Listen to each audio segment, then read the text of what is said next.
Hello everyone, welcome to the channel Mystic Tarot. ये नई पिका card reading है और ये रीडिंग मैं इसलिए कर रही हूँ कि आप सब लोग कहते हैं कि करंट फीलिंग्स के ऊपर रीडिंग होनी चाहिए, लेकिन जब भी आप ये जानते हो कि या जानने की कोशिश करते हो कि कोई दूसरा शख्स आपके बारे में क्या सोच रहा है, तो उसके बाद इवेंचुअली एक बिल्कुल लॉजिकल जो क्वेश्चन बनता है ना, वो ये होता है कि अब हमें क्या करना चाहिए। तो ये जो आज की रीडिंग है ये आपके लिए एडवाइस है कि आपको इस लव सिचुएशन में, जो भी सिचुएशन में है, जिसके अंदर आप मौजूद हैं, तो अब आपके लिए एडवाइस क्या है, क्या करना चाहिए आपको।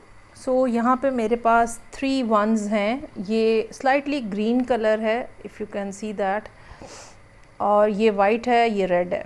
ठीक है, नंबर सबका 1 ही है, लेकिन हम इसको ऑप्शन 1, 2 और 3 की तरह से देखेंगे। तो अभी आप इस बात के ऊपर फोकस करें कि अगर आपने रिसेंटली कोई भी रीडिंग देखी है करंट फीलिंग्स के हवाले से, और उसमें जो भी आपको पता चला है अपने पर्सन की करंट फीलिंग्स का, तो अब आपने फोकस इस बात पे करना है कि ओके, इस सारी सिचुएशन में अब मुझे क्या करना चाहिए। ठीक है, तो आप चाहें तो यहाँ पे रीडिंग को रोक लें, एक किसी ऑप्शन के ऊपर फोकस करें, जोन सा भी नंबर लिखा हुआ या जिस भी राइटिंग का स्टाइल आपको अपने आप से क्लोज़र फील हो रहा है उसको आप चूज़ करें।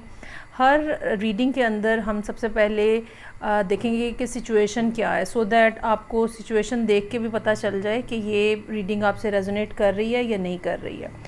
तो आप चाहें तो यहाँ पे रीडिंग को रोक लें और अपने लिए पहले डिसाइड कर लें। मैं यहाँ पे इस पहली रीडिंग के साथ जो है ऑप्शन 1 जो कि ग्रीनिश कलर है, इसके साथ मैं स्टार्ट करती हूँ। बाकी दोनों नंबर्स जो हैं वो मैं साइड पे कर देती हूँ। तो देखते हैं कि वो लोग जिन्होंने पहली रीडिंग को चूज़ किया है, ऑप्शन 1 को चूज़ किया है, उनके लिए लव एडवाइस क्या है। सबसे पहले अब हम ये देखेंगे कि आपकी सिचुएशन जो है वो क्या है, ताकि आपको आइडिया हो सके कि ये रीडिंग आपके लिए है भी या नहीं।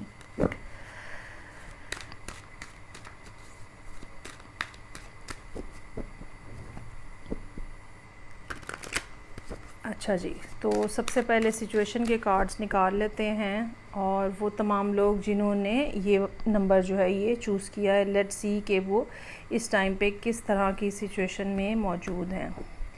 सो मेरे पास यहाँ पे मौजूद है queen of wands, page of cups और मैजिशियन। ये क्वीन ऑफ वॉन्ड्स जो है ये आपकी एनर्जी को रिप्रेजेंट कर रहा है, और आप इस टाइम के ऊपर बहुत ज़्यादा confident. Bottom of the deck जो है वो मेरे पास 2 ऑफ सोर्ड्स है। अच्छा, तो क्वीन ऑफ वॉन्ड्स की एनर्जी आपको रिप्रेजेंट कर रही है, दैट शोज़ कि आप बहुत ज़्यादा कॉन्फिडेंट हैं इस टाइम के ऊपर, और एक ऐसा पर्सन जो अब किसी से डरता नहीं है, अप फ्रंट वो सबके सामने है। ठीक है, और एक ऐसी एनर्जी जिससे ये पता चलता है कि ये ठीक है कि भाई हम बहुत ज़्यादा लविंग हैं, केयरिंग हैं, बहुत पैशनेट हैं, लेकिन इसका मतलब ये नहीं है कि हम बेवकूफ़ हैं। तो कोई ऐसा पर्सन जो कि बहुत काइंड और जेनरस हो सकता है, लेकिन साथ ही साथ अब इस टाइम के ऊपर उसने अक्ल जो है वो भी पहनी हुई है, विजडम को भी पकड़ा हुआ है, लॉजिक को भी होल्ड किया हुआ है। और ये इससे एग्जैक्टली वो बात पता चल रही है कि अगर मुझे आपसे मोहब्बत है तो इसका हरगिज़ ये मतलब नहीं कि आप मेरी इंसल्ट करें। तो क्वीन ऑफ वॉन्ड्स की एनर्जी जो है यहाँ पे इस किस्म की फीलिंग जो है वो रिप्रेजेंट कर रही है। अच्छा, अब ये क्वीन जो है ये एक्सपेक्ट कर रही है कि वो पर्सन जिसके साथ आपकी डीलिंग्स हैं, ठीक है, वो आके किसी तरह का इनको मैसेज करें। ये सॉरी का मैसेज हो सकता है, क्योंकि 2 ऑफ सोर्ड्स मौजूद है, कम्युनिकेशन आप दोनों के दरमियान में नहीं हो रही करंटली, हर तरह का ब्लॉकेज है, और ये एक इंटेंशनल किस्म का ब्लॉकेज है। तो नाउ यू आर एक्सपेक्टिंग कि दूसरा पर्सन जो है जिनकी करंट फीलिंग्स के बारे में आप जानना चाह रहे थे, ठीक है, वो पर्सन जो है वो आपको अप्रोच करे और कोई मैसेज करे और कोई बात स्टार्ट करे। इस चीज़ को, इस माफ़ी को, इस सॉरी को, इस सारी बात को आप जो है वो बाकायदा मैनिफेस्ट भी कर रहे हैं। एक दूसरे लफ्ज़ों में अगर हम ये मैनिफेस्टेशन का टिपिकल वर्ड हटा दें तो this is what you are thinking कि आपको किस आपसे सॉरी की जानी चाहिए। This is what you think you deserve कि आपको मनाया जाए, आपके साथ ज़्यादती हुई है और दूसरा पर्सन जो है वो क्लियरली आके स्टेट करे कि भाई हाँ जी I am sorry and all that stuff. साथ ही साथ क्वीन ऑफ वॉन्ड्स और मैजिशियन जो है वो ऐसा महसूस हो रहा है जैसे एक नई टाइप की पावर है जो कि आपको मिल गई है। शायद ये पावर ऑलरेडी आपके अंदर एग्जिस्ट करती है लेकिन आपने कभी इसको एग्जीक्यूट नहीं किया। आप हमेशा जेनरस और हम्बल रहे, लेकिन अब इस पॉइंट के ऊपर जैसे आपने एक लाइन ड्रॉ कर दी है कि ओके इनफ इज़ इनफ, अब मज़ीद बर्दाश्त नहीं किया जाएगा और जो सारा कुछ हुआ है जब तक उसके ऊपर सॉरी नहीं बोला जाता या उसके ऊपर माजरत नहीं की जाती तब तक हम कोई बात नहीं आगे करेंगे। तो ये वो करंट सिचुएशन है जो कि यहाँ नज़र आ रही है। अब हम आ जाते हैं इस बात के ऊपर कि वो तमाम लोग जो इस तरह की सूरत हाल में हैं तो अब आपके लिए एडवाइस क्या है। एडवाइस ये भी हो सकती है कि आप ये जो कर रहे हैं ये बिल्कुल ठीक कर रहे हैं। एडवाइस कुछ और भी हो सकती है, ठीक है, कि आप गलत कर रहे हैं, कुछ भी हो सकता है। So let's see.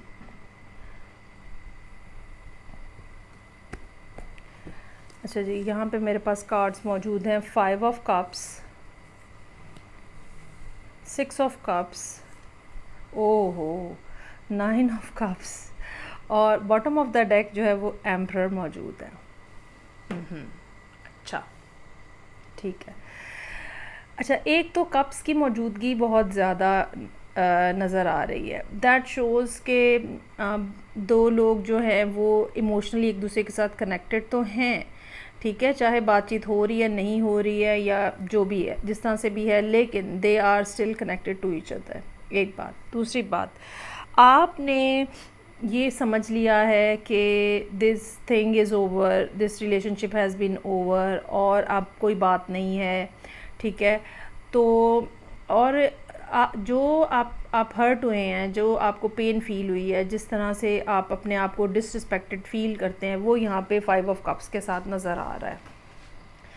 अच्छा, लेकिन जब एक तरफ तो आपको ये महसूस हो रहा है कि ओके मेरा ख़्याल है कि ये चैप्टर क्लोज़ हो चुका हुआ है और इसके ऊपर मज़ीद अपनी एनर्जी जो है वो कंज्यूम नहीं करनी चाहिए, लेकिन साथ ही साथ आपके लिए जो एडवाइस है वो ये है कि आप जो है वो इस सारे मामले को ख़त्म मत समझें।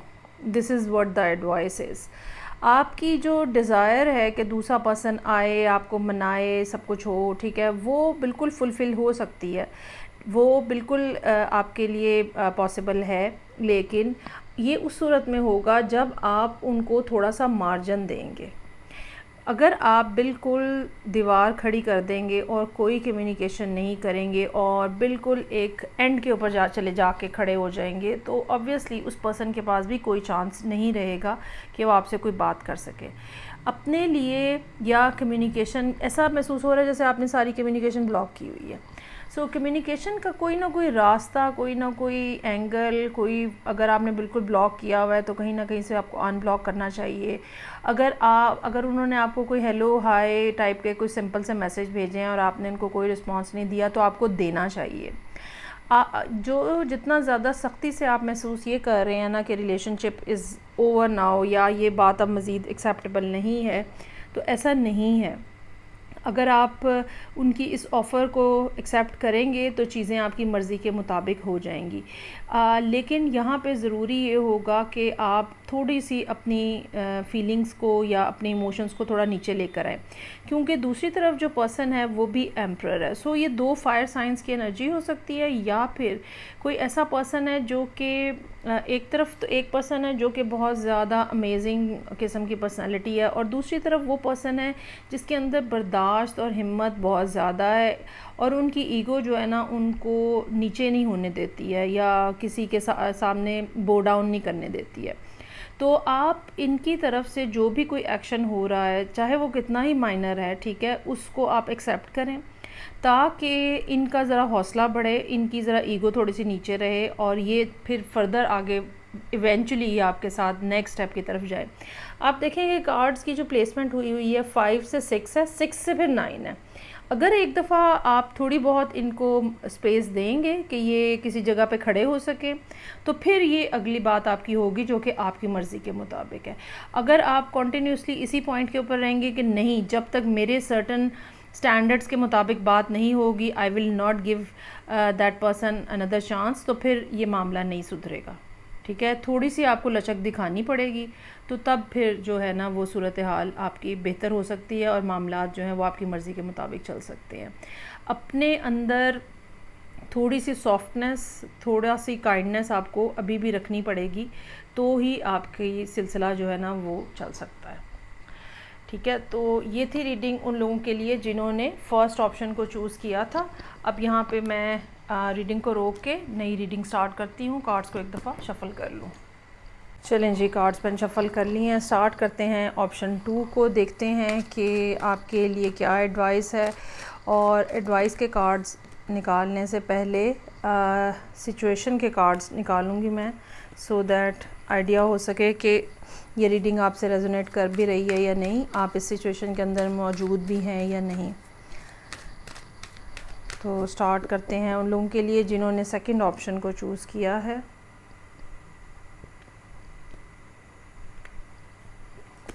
अच्छा जी, मेरे पास यहाँ पे आपके लिए कार्ड्स मौजूद हैं। 9 ऑफ सोर्ड्स, एम्प्रेस और स्ट्रेंथ का कार्ड है, और साथ ही साथ नाइट ऑफ पेंटिकल्स है। अच्छा जी, सिचुएशन इस किस्म की है जिसमें आप ख़ुद भी इरिटेटेड हैं, आप ख़ुद भी परेशान हैं, आपको ख़ुद भी बहुत ज़्यादा अपने आप को कंट्रोल करना पड़ रहा है, और आप कॉन्टीन्यूसली किसी ऐसे पर्सन के आने का इंतज़ार कर रहे हैं जो कि फ़िलहाल कहीं आता हुआ नहीं लग रहा। ठीक है, और अब आपके इमोशंस, आपकी फीलिंग्स, आपके डिज़ायर्स, आपकी needs, you are simply controlling everything, you are simply pressing down every feeling, जो भी आप फील करते हैं, जो भी आपकी नीड्स हैं, इमोशनल नीड्स हैं, ठीक है, वो सब के सब आपने कहीं दबाई हुई हैं, और आप एक ऐसे पर्सन के आने का इंतज़ार कर रहे हैं जो फ़िलहाल नहीं आता हुआ लग रहा।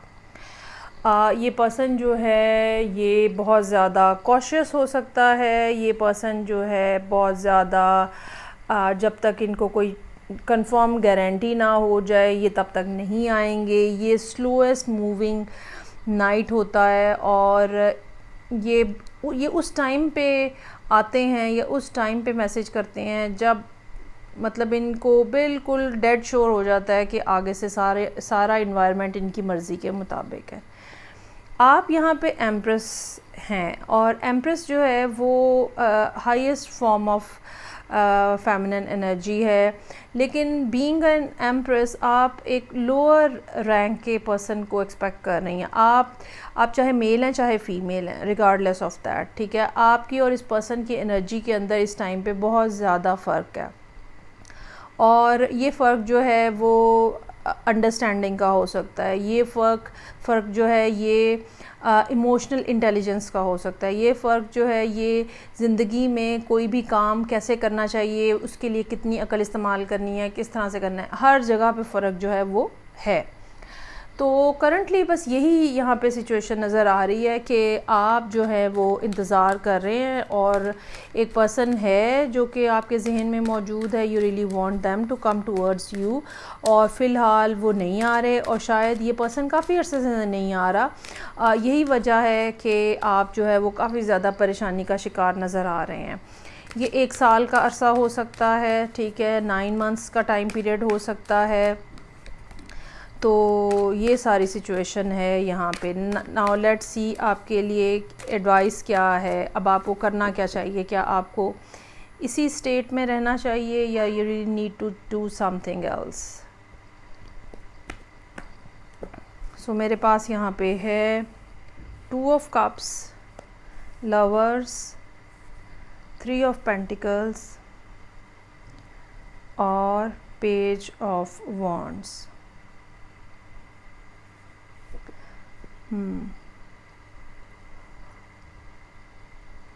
अच्छा, अब सिचुएशन जो है वो ये है कि दोनों लोगों को एक दूसरे की तरफ बढ़ने की ज़रूरत है। दोनों लोगों को एक दूसरे के साथ मिलकर काम करने की ज़रूरत है, कम्युनिकेशन करने की ज़रूरत है, मिल के रिलेशनशिप को बनाने की ज़रूरत है, और both parties need to work together. लेकिन मसला इसमें ये है, अब ये तो एडवाइस हो गई, लेकिन मसला इसमें ये है कि आप दूसरे पर्सन को उस वक्त तक नहीं उसके साथ मिलके काम कर सकते जब तक कोई पहला स्टेप नहीं लिया जाता। और यहाँ पे आप दोनों के दरमियान में यही मसला बना हुआ है कि पहला स्टेप कौन लेगा। एक इसका बहुत आसान हल है, वो ये कि आप जो है वो इनसे कम्युनिकेट करें, इनसे बात करें, या वो पहला स्टेप जो है वो आप लें, और फिर जो है वो सिचुएशन आगे बढ़ती चली जाए। क्योंकि ऐसा महसूस होता है कि दो लोग जो हैं वो एक दूसरे, मतलब दोनों जो हैं वो एक दूसरे का इंतज़ार कर रहे हैं कि दूसरा पर्सन जो है वो स्टार्ट ले।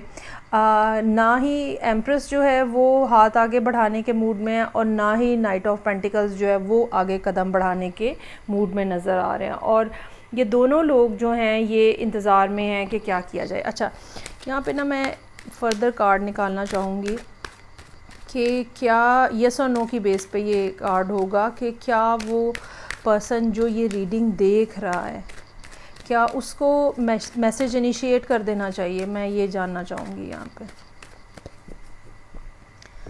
ठीक है, जो भी पर्सन ये रीडिंग देख रहा है क्या उसको मैसेज भेजना चाहिए दूसरे पर्सन को पहले खुद ही? अच्छा, इसका जवाब यस है, और इसका जवाब बिल्कुल यस है। और ये जो है ना ये देखें 10 ऑफ कप्स पे आपको ले गया है। अगर आप भी मैसेज भेजेंगे, ठीक है, अगर आप इस आइस को ब्रेक करने की कोशिश करेंगे तो ये सूरत हाल जो है ये बेहतर हो जाएगी, रादर दैन कि आप दोनों अपनी अपनी जगह पे इंतज़ार में अटके रहें, टाइम वेस्ट करते रहें। बेहतर ये होगा कि एक दूसरे के साथ राब्ता करें। अब चूँकि जो पर्सन जिसके लिए ये रीडिंग देखी जा रही है उसको तो हम नहीं कह सकते ना, हम तो आपको ही कह सकते हैं जो आप व्यूअर हैं इस टाइम के ऊपर। So if you have that courage तो आपको यकीनन मैसेज करना चाहिए और बात शुरू करनी चाहिए, क्योंकि जैसे ही आप बात शुरू करेंगे रास्ते जो है ना वो खुलना शुरू हो जाएंगे और सूरत हाल के अंदर बेहतरी आना शुरू हो जाएगी। 10 ऑफ कप्स की मौजूदगी, लवर्स की मौजूदगी, 2 ऑफ कप्स की मौजूदगी, 3 ऑफ पेंटिकल्स की मौजूदगी, ये सारे कार्ड्स हमें ये बता रहे हैं कि दोनों लोग जो हैं वो आपस में एक दूसरे में बहुत ज़्यादा इंटरेस्टेड हैं। ठीक है, लेकिन ईगो कह लो के दरमियान में है, या एक झिझक सी आ गई हुई है और जिसकी वजह से ये सब कुछ ब्लॉक हुआ हुआ है। तो ये एडवाइस थी उन लोगों के लिए जिन्होंने ये सेकंड ऑप्शन जो है वो चूज़ की थी। यहाँ पे मैं रीडिंग को रोकूंगी और कार्ड्स को शफल करूँगी और फिर नेक्स्ट रीडिंग स्टार्ट करूँगी। स्टार्ट करते हैं थर्ड ऑप्शन और देखते हैं कि वो लोग जिन्होंने ये ऑप्शन चूज़ की है रेड कलर में, तो उनके लिए एडवाइस क्या है। सबसे पहले सिचुएशन चेकआउट कर लेते हैं कि क्या सूरत हाल है जो कि इस टाइम पे जिसमें आप मौजूद हैं। अच्छा जी, मेरे पास कार्ड्स हैं queen of cups, 10 of wands और 9 ऑफ कप्स,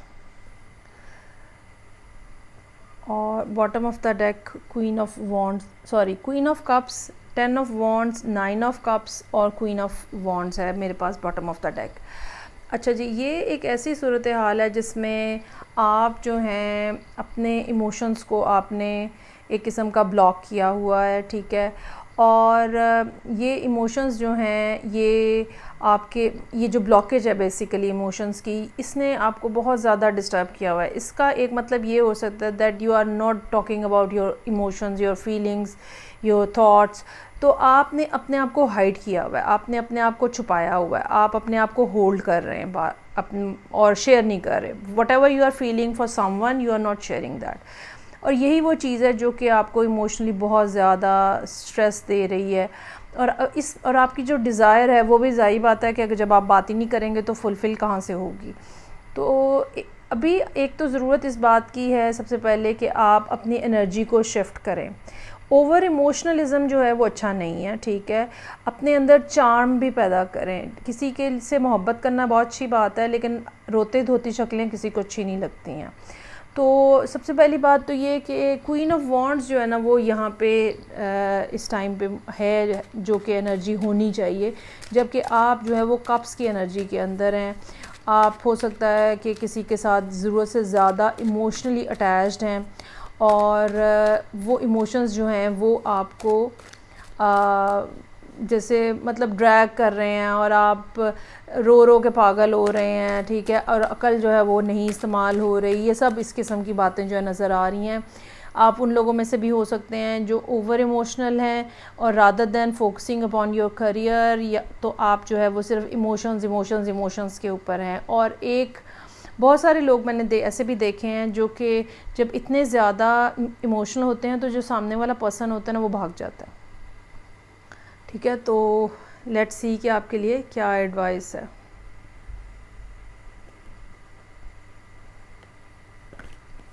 अच्छा जी, सो मेरे पास कार्ड्स मौजूद हैं, wheel of Fortune, strength, empress और 6 ऑफ वॉन्ड्स। एक तो ये कि चीज़ें जो है ना वो इवेंचुअली ठीक हो जाएंगी। जब भी आप ये रीडिंग देखेंगे 2-3 चीज़ें ऐसी होंगी जो कि इम्पॉर्टेंट रहेंगी। आप देखें तीनों मेजर आर्काना जो है वो नीचे वाली लाइन में मौजूद हैं। नंबर 1, अपने आप के ऊपर काम करने की ज़रूरत है। You really need to raise your energy. Already आप क्वीन ऑफ कप्स हैं, ठीक है, लेकिन आपको एम्प्रेस बनना है। एम्प्रेस जो है वो क्वीन ऑफ कप्स से भी, क्वीन ऑफ कप्स और क्वीन ऑफ वॉन्ड्स का कॉम्बिनेशन है बेसिकली। एम्प्रेस जो है इस पर्सन के अंदर वो एनर्जी होती है कि ये फीलिंग्स भी होती हैं, इमोशंस भी होते हैं, लेकिन ये करियर ओरिएंटेड भी होते हैं, ये इंडिपेंडेंट भी होते हैं, ठीक है, क्रिएटिव भी होते हैं बहुत ज़्यादा। सो एक बात तो ये है कि आपको अपनी एनर्जी को ना रेज़ करने की ज़रूरत है। जब आप एम्प्रेस की एनर्जी में आएंगे तो तभी जो पर्सन है ना वो वापस आने के बारे में सोचेगा। 6 ऑफ वॉन्ड्स। अच्छा, इसमें इस एनर्जी रेज़ करने में व्हील ऑफ फॉर्चून और स्ट्रेंथ का कार्ड है। एक तो जब भी आप ये रीडिंग देखेंगे तो आपके चार्ट में जुपिटर की क्या प्लेसमेंट है उसको देखना चाहिए। ज़ाहिर बात है उसके लिए आपका चार्ट होना चाहिए। तो बाज़ दफ़ा क्या होता है कि जुपिटर जो है वो किसी ऐसे घर में मौजूद है जो कि आपको रुकावट डाल रहा है, जो कि आपके ओवर इमोशनल कर रहा है, ठीक है। तो जितनी देर तक जुपिटर वहाँ पे मौजूद रहेगा आपके माइंड में ये बात होनी चाहिए कि प्लैनेटरी प्लेसमेंट की वजह से आपके ऊपर इमोशनल प्रेशर है। So you need to cope up with that. Again मैं ये कहना चाहूँगी कि आपके चार्ट में जुपिटर की प्लेसमेंट क्या है या करंटली जब भी आप ये रीडिंग देखेंगे तब क्या होगी, वो सारी बात है, जब तक आपका बर्थ चार्ट नहीं होगा पता नहीं चल सकेगा। दूसरी बात, अपने इमोशंस को कंट्रोल करना जो है ना वो बहुत ज़रूरी है। अभी क्या हो रहा है करंटली, जब भी आप ये रीडिंग देख रहे होंगे तो क्या हो रहा है कि इमोशंस आपको ड्रैग कर रहे हैं। मैंने पहले भी ये लफ्ज़ बोला है, ड्रैग करने का मतलब ये होता है कि आप इमोशंस के कंट्रोल में हैं और इमोशंस आपको यहाँ वहाँ खींचते फिर रहे हैं। हालांकि उल्टा होना चाहिए, आपको अपने इमोशंस को कंट्रोल करके रखना है, ठीक है। वो सारी बातें, वो सारी फीलिंग्स, वो सब डिज़ायर जो इस पर्टिकुलर पर्सन के साथ अटैच्ड हैं, you need to control that, you need to suppress that. जब तक आप अपने आप को स्पिरिचुअली अपलिफ्ट नहीं करेंगे, ये इमोशंस, ये डिज़ायर, फ़िज़िकल डिज़ायर्स भी हो सकती हैं, ये सेक्सुअल डिज़ायर्स हो सकती हैं, अट्रैक्शन हो सकती है, जब तक आप इनको कंट्रोल नहीं करेंगे you can not reach this goal जो कि एम्प्रेस का है। और जब तक आप एम्प्रेस नहीं होंगी तब तक, या मेल और फीमेल जो भी आप हैं, तो जब तक आप एम्प्रेस के उसमें नहीं जाएंगे तो तब तक आपको 6 ऑफ वॉन्ड्स के साथ ये पर्सन आपकी तरफ नहीं आएगा।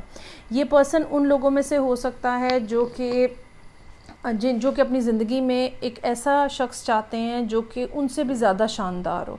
वैसे तो अक्सर लोग यही चाह रहे होते हैं, लेकिन हकीकत ये है कि जो भी पर्सन बहुत ज़्यादा अकम्पलिश्ड होता है अक्ल में, समझ में, करियर में, एजुकेशन में, उठक बैठक में, आपकी तहज़ीब क्या है, आपका बोलने का अंदाज़ क्या है, आप कितने वेल लर्नड हो, जितनी ज़्यादा आपके अंदर एबिलिटी होती है, जितनी ज़्यादा आपके अंदर क्वालिटीज़ होती हैं, लोग उतना ज़्यादा आपकी तरफ अट्रैक्ट होते हैं। और वो सब लोग जो पहले आपको तवज्जो नहीं दे रहे होते और आप रो रहे होते हैं उनके सामने बैठ के, जब आप अपने आप को बिल्टअप करना शुरू करते हैं तो उस तरह के सब लोग आपकी तरफ आना शुरू हो जाते हैं। और यही इस का एडवाइस जो है ना वो है कि बजाय इसके कि आप रोते धोते रहें, एक तो आपको ये चेक कराना चाहिए कि जुपिटर इस टाइम पे आपके कहाँ है, उससे बहुत ज़्यादा क्लैरिटी मिलेगी। सेकेंडली, अपने इमोशंस को अपने कंट्रोल में रखें, ना कि इमोशंस आपको कंट्रोल कर लें। और तीसरी बात ये, अपने ऊपर काम करें, अपनी पोजीशन को ऊपर लेके जाएं, अपने आप को करियर वाइज और इमोशनली दोनों तरह से अपने आप को अपलिफ्ट करें, तो लोग आपके पीछे आएंगे, क्यों नहीं आएंगे। तो ये एडवाइस है उन लोगों के लिए जिन्होंने ये थर्ड ऑप्शन को चूज़ किया था। आई रियली होप कि इस रीडिंग से आपको कोई फ़ायदा भी होता होगा, ठीक है। बाकी क्या करना चाहिए आगे, क्या रीडिंग करनी चाहिए, वो मुझे आप ज़रूर बताइएगा। मैं आपसे नेक्स्ट किसी टॉपिक के ऊपर फिर बात करूँगी। अपना बहुत ज़्यादा ख्याल रखिएगा। खुदा हाफिज़।